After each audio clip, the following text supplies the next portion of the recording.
everybody. Kathy Tooley, thanks for joining us today. So today, we're going to talk about the second most important component about group work. We've done other videos on forming the groups, which is the first step. So if you haven't watched those, feel free to refer back to those. But this is the second part, and that is roles. What do I mean by roles? What I mean is that every single student has to have some purpose for being in the group. They have to have some reason. They have to have a responsibility. So I call them roles. I'm going to refer over here real quick to my docu-camera. I've got a really good document that lists all kind of roles, and I know you can't see it. I know it's probably small, but I'm going to talk about just a couple of them. And then if you would like for me to email this to you, send an email to info@kathytooley.com. info@kathytooley.com, and we'll have that on the screen for you.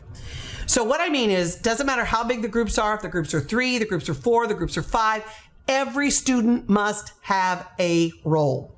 So I want to talk about a couple of them. Facilitator, each of these roles, I've given you kind of the breakdown of what the roles are, and then a description as to what that person does. Facilitator, recorders, reporters. I'm not going to insult you by reading those, and I want to keep the video short. But again, if you need or would like to have this resource, please reach out to it. What I do want to show you, though, is whenever you give roles, these are little stand-ups. So I'll stand one up, and then I'll lay one down so you can see.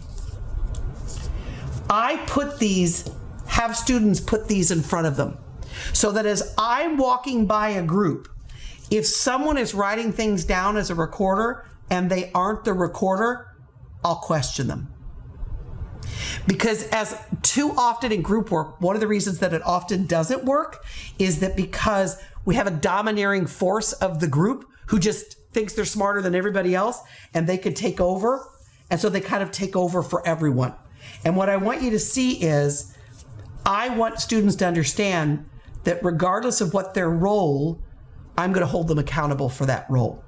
So I put these in front because that way I don't have to interrupt the group. I don't have to say, hi, what was your role? I can see. So I would walk over and say, Ryan, can you help me understand why you're not writing anything down, but Karen is, but I see you're the recorder.